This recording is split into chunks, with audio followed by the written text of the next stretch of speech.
दोस्तों, प्रजापति जो कि निकेतन हाई स्कूल में अध्यापक रहते हैं। प्रजापति मैथ के टीचर रहते हैं।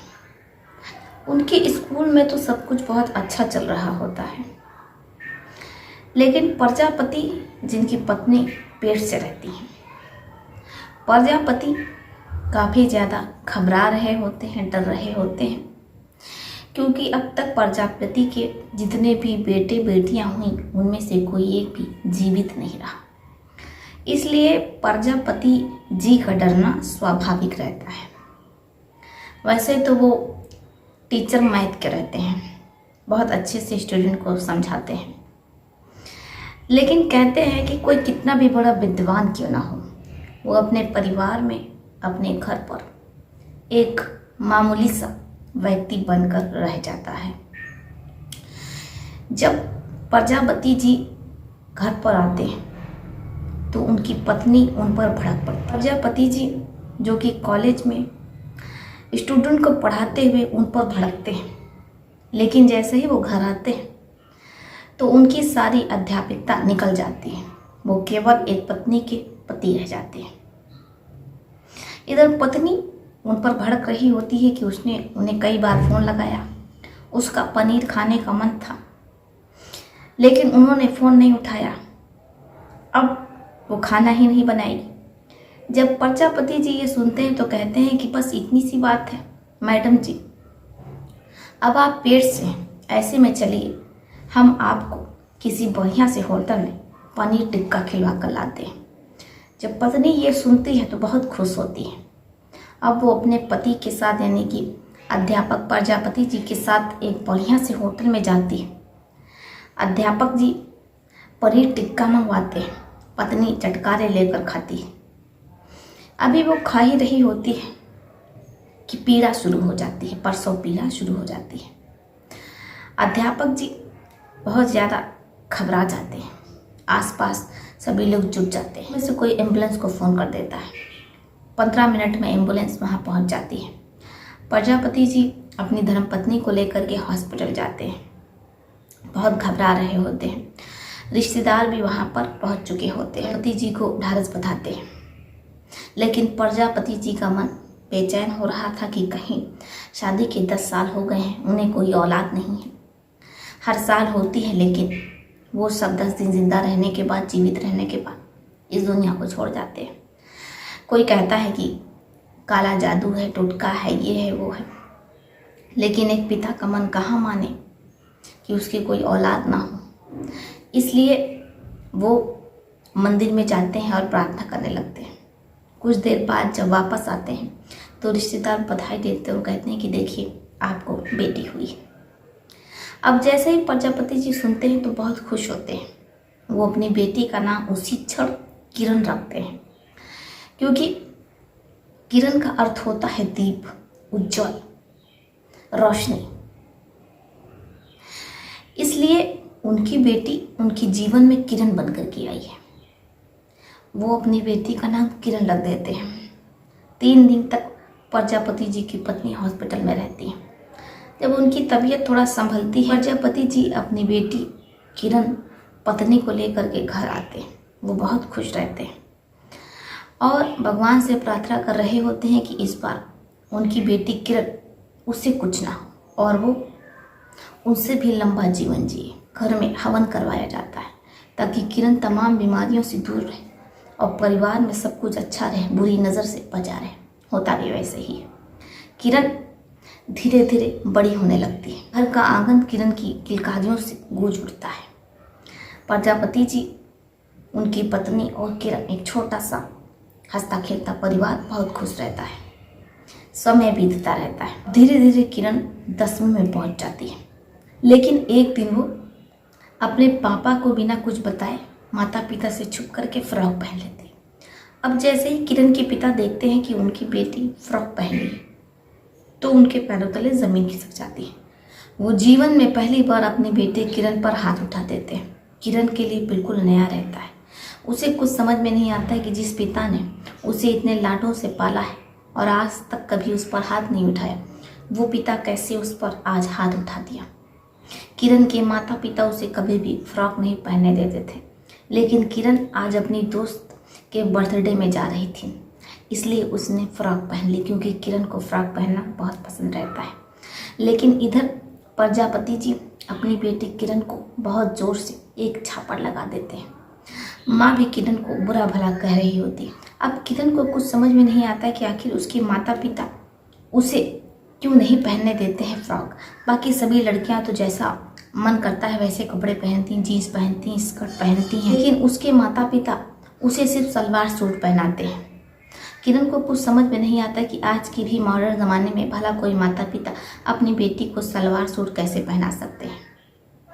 किरण का उसके कॉलेज में मजाक भी लोग उड़ाते थे, क्योंकि आजकल के मॉडर्न ज़माने में लड़कियां सिर्फ जीन्स टॉप पहनती हैं। ऐसे में किरण सलवार सूट पहनती है, डरी सहमी रहती है, क्योंकि उनकी वाइब उन लोगों से मैच नहीं करती। लेकिन बचपन से आज तक उसके इस सवाल का जवाब उसे नहीं मिला। खैर, अब किरण भी अपने माता पिता की बातें मान लेती है, क्योंकि किरण के माता पिता कहते हैं कि देखो किरण, तुम एक सभ्य घर की लड़की हो, इसलिए तुम्हें सूट पहनना चाहिए, इसलिए हम तुम्हें सूट पहनाते हैं। किरण जब ये सुनती है तो कहती है कि क्या जो लड़कियां जीन्स पहनती हैं, टॉप पहनती हैं, वो सब घर की नहीं होती हैं, बल्कि वो तो सलवार सूट वालों से कहीं ज़्यादा सभ्य होती हैं। सलवार सूट वाली तो ना जाने कितने लड़कों से बातचीत करती हैं और लेकर उन्हें भाग जाती हैं, लेकिन कोई भी जीन्स वाली लड़की किसी को लेकर भागती नहीं है। जब माता पिता ये सुनते हैं तो उनके पास किरण के सवालों का जवाब नहीं होता है। अब ऐसी समय बीत रहा होता है, 4 साल का समय निकल जाता है। किरण अब BA फर्स्ट ईयर में पढ़ने लगती है। किरण यूनिवर्सिटी जाने लगती है, वो बहुत खुश रहती है। आज उसका यूनिवर्सिटी का पहला दिन रहता है। किरण के माता पिता उसे लखनवी बढ़िया सूट काले रंग का उसे गिफ्ट करते हैं, क्योंकि किरण का यूनिवर्सिटी का आज पहला दिन रहता है। ऐसे में किरण चाहती थी कि वो कॉलेज में सबसे सुंदर दिखे। माता पिता कहते हैं कि बेटा, सूट में भी तुम गजब ठाओगी, हम तुम्हारे लिए लखनवी सूट लखनऊ से मंगवा दे रहे हैं। वो तभी वैसे ही जरीदारी लखनवी सूट जैसे ही किरण पहनती है, माता पिता देखते रह जाते और कहते परी आ गई, तुम एकदम परी लग रही हो। किरण बहुत खुश होती है। इसके बाद वो कॉलेज जाती है। कॉलेज में भी सब उसे देखते रह जाते हैं, दंग रह जाते हैं। उसी कॉलेज में किरण के ही क्लास में एक लड़का पढ़ता है जिसका नाम उदय रहता है। उदय किरण को देखता है तो देखता ही रह जाता है। पहली नज़र में वो किरण से प्यार करने लगता है। इधर किरण इन सब चीज़ों से अनजान रहती है, क्योंकि उसका यूनिवर्सिटी में पहला दिन रहता है।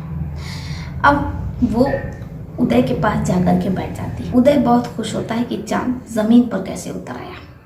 जब वो किरण से ये कहता है, किरण कोई जवाब नहीं देती है, क्योंकि किरण के माता पिता ने ये नहीं सिखाया था कि वो लड़कों से बातचीत किया करें। अब ऐसे ही किरण हर दिन उदय के पास बैठा करती। उदय किरण की खूबसूरती देख करके दंग रह जाता।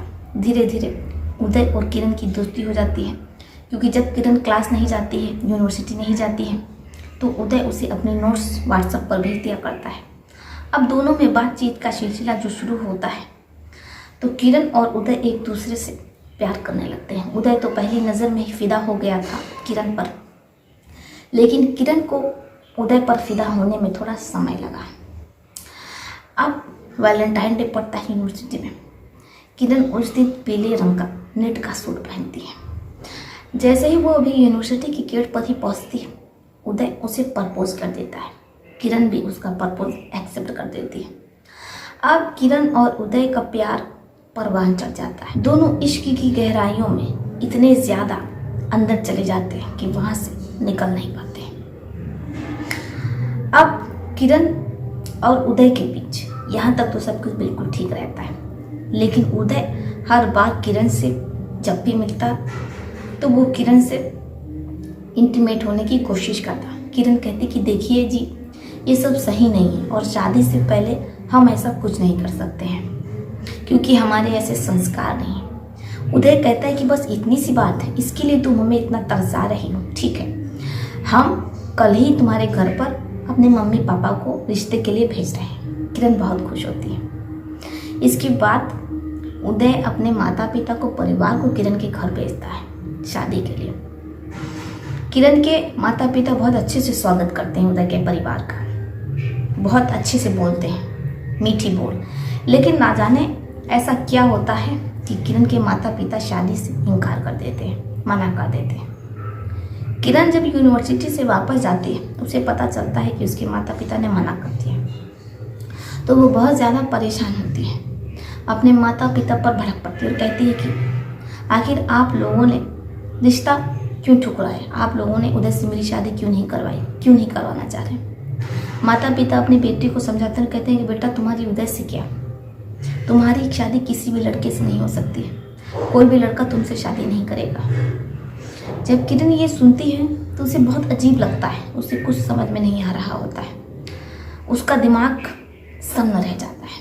वो अपने माता पिता से कहती है कि देखिए मुझे कुछ समझ में नहीं आ रहा है, आप लोग क्या कहना चाह रहे हैं, आखिर कोई लड़का मुझसे शादी क्यों नहीं करेगा, क्या मैं खूबसूरत नहीं हूँ, क्या मैं इंटेलिजेंट नहीं हूँ, क्या मैं खाना अच्छा नहीं बनाती हूँ। माता पिता की आंखों में आंसू आ जाता है, कहते बेटा ऐसी कोई बात नहीं जैसा तुम समझ रही हो, तुम तो दुनिया में सबसे अनोखी हो, हमारी परी हो। किरण कहती है कि जब मैं आपकी परी हूँ तो आपने उदय के माता पिता से ये क्यों कहा कि आप शादी नहीं करना चाहते हैं, आपने रिश्ता क्यों ठुकराया।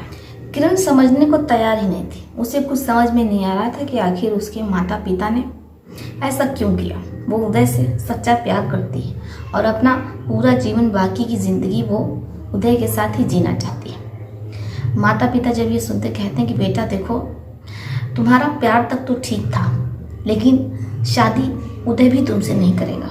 किरण कहती है कि उदय हमसे बहुत प्यार करते हैं, वो हमसे शादी क्यों नहीं करेंगे।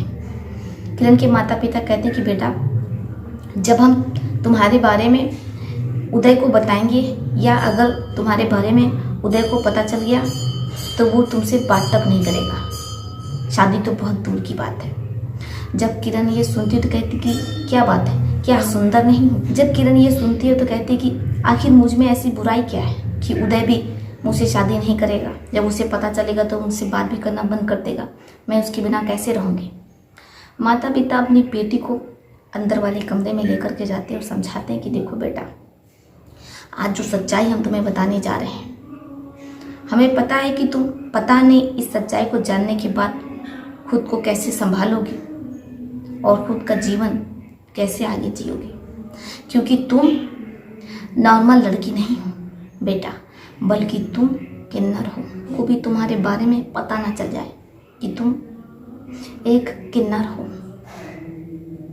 अगर ये बात उदय को पता चल जाएगी तो वो तुमसे बात तक नहीं करेगा, शादी तो बहुत दूर की बात है। इसलिए समाज में ये बात फैल ना जाए, हमने उदय के माता पिता को साफ मना कर दिया शादी के लिए, क्योंकि हम तुम्हें खोना नहीं चाहते। जैसे ही ये बात किन्नर समाज को पता चलेगी तो पूरी दुनिया को पता चल जाएगी, क्योंकि वो हमसे छीन करके तुम्हें अपने साथ ले जाएंगे। जब किरण ये सुनती तो बहुत डर जाती है, वो अपने मम्मी पापा से लिपट कर रोने लगती और कहती है कि मुझे कहीं नहीं जाना है, आप लोग मेरे मम्मी पापा हैं, मैं आप लोगों के साथ ही रहना चाहती हूँ। माता पिता बहुत समझाते हैं। अब किरण अपने दिल पर पत्थर रख करके उदय से दूर होने लगती है, वो उदय से बातचीत करना बंद कर देती है। अब उदय को कुछ समझ में नहीं आता है कि आखिर किरण उससे इतनी उखड़ी उखड़ी की बातचीत क्यों नहीं कर रही है। वो उससे पूछने की कोशिश करता है, लेकिन किरण कोई जवाब नहीं देती है। अब ऐसे 20 दिन से ज़्यादा हो जाता है, किरण उदय से ना तो बात करती है ना ही मिलती है। इधर उदय जो गुस्से से लाल हो जाता है, एक दिन कैंटीन में वो किरण को पकड़ लेता है और उसे कहीं भागने नहीं देता है, उससे जवाब मांगता है। किरण भी जब इतने करीब उदय को देखती है तो वो खुद को रोक नहीं पाती और कहती है कि क्या तुम मेरा सच जानना चाहते हो, मैं नॉर्मल लड़की नहीं हूँ, मैं ये किन्नर हूँ, किन्नर। जैसे ही उदय ये सुनता है तो कुछ देर के लिए उसे भी झन्नाहट महसूस होती है, लेकिन वो खुद को संभालता और कहता है क्या हुआ, अगर तुम किन्नर हो मैं तुम्हें एक्सेप्ट करने को तैयार हूँ। सिर्फ इतनी सी बात की वजह से तुम मुझसे बात नहीं कर रही थी, मुझसे प्यार नहीं कर रही थी। जैसे ही किरण ये सुनती है तो उसे विश्वास नहीं होता है कि कोई इतना सच्चा प्यार कर सकता है, इतना सच्चा प्रेमी हो सकता है कि उसे कोई फर्क नहीं पड़ रहा है कि वो एक लड़की नहीं है बल्कि एक किन्नर है, बल्कि वो तो सच जानने के बावजूद उसे अपनाने को तैयार है। इसके बाद उदय अपने माता पिता को दोबारा किरण के घर भेजता है। किरण के माता पिता खुशी खुशी राजी हो जाते हैं। किरण की उदय से बहुत ही धूमधाम से शादी होती है। किरण उदय से कहती है कि मैंने अगले जन्म में कोई पुण्य किया रहा होगा कि आप जैसा प्रेमी मुझे मिला, वरना आजकल के लोगों को क्या चाहिए।